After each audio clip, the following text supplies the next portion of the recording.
Hello guys, welcome back. Today I want to talk about mean female leads who aren't necessarily villains, and then the male leads that tend to pair up with them. And I'm going to be using The Glory and Story of Cunning Palace as examples because I'm mainly going to be focusing on full-length dramas in this video, and that is my main focus of this video. So what I want to talk about is the fact that I don't feel like we've had a villainous female lead who is out for revenge and a male lead that is ultimately good and supporting her in her revenge mission.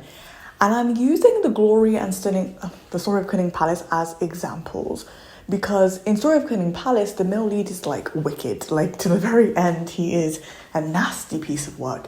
And so is the female lead. And she has a second male lead that she really cares about, but ultimately, that guy doesn't really feel comfortable being with her and things don't work out between them as a result. And so she ends up with the nasty guy that she likes, but ultimately is not her first choice. And it's upsetting me. And I just have realized I've never watched a full-length drama with a villainous female lead who has a male lead that knows that she could use a little bit of kindness and just refuses to give it to her. It just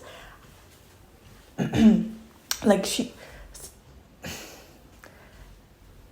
I didn't even say that right. What I mean to say is a villainous female lead with a male lead who knows that she's not kind and is still willing to love her and try to kind of redeem her. And some of you are gonna be like, what about Love and Redemption?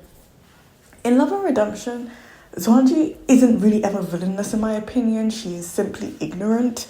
Even when she's in her darker side, in her different incarnations, she is still not necessarily villainous.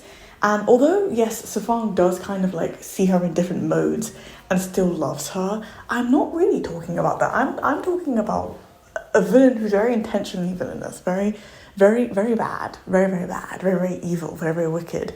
And somehow the male lead still falls in love with her and he's a good person.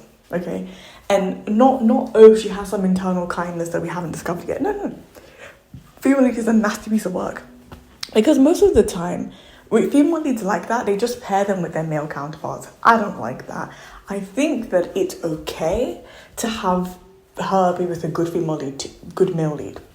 And I'm saying this because of dramas like Goodbye My Princess, where the female lead is ultimately a very good person. Good is good and bad is bad. And the male lead is grey.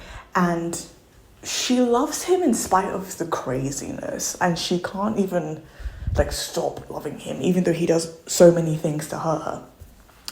Now, moving on to The Glory as an example. In The Glory, you could definitely call her a villainous female lead, but the male lead is just as bad as her, okay? And he's not helping her. And I finished The Glory and I never interpreted their relationship as one of love. I think that she loved and cared for him, but I really don't think he treated her with the same feeling.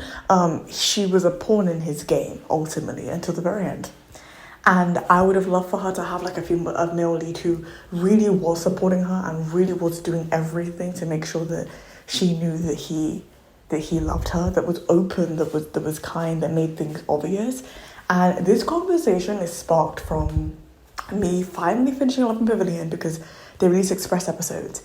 And they had some episodes where the female lead was a demoness, and he was trying to find the good in her because she was possessed. But it would have been interesting if she was just a demoness and somehow he fell in love with her anyway, even though they at that point, would be diametrically opposed because he fights demons and he fights evil. And I want a full-length drama that allows the inverse of the grey male lead and good female lead, pretty much. I want it. If you know of something that's specifically like that has maybe 24 to 36 episodes, maybe even more, let me know. I feel like some of you might be like, oh, what about Story of Midland? I wouldn't call her villainous. She is on a revenge mission and he is good, but they're more like peas in a pod, than anything else. So I want something where they're diametrically opposed. The male lead is good, she is bad, and somehow he falls in love with her. Somehow she starts to open her heart. Still her dark, bitter self, but ultimately maybe letting a little bit of kindness in. I would love a drama like that, and my love for that is simply inspired by Love and Pavilion, which I just finished watching.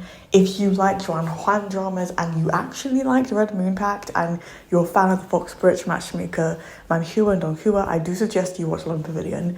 It's wonderful, the side stories are wonderful, the main story is wonderful, just a big recommendation there. But yeah, that's my thoughts. Let me know what you think in the comments below. If you like my channel, please subscribe. If you like this video, please hit the like button below. Thanks again for listening. Bye-bye.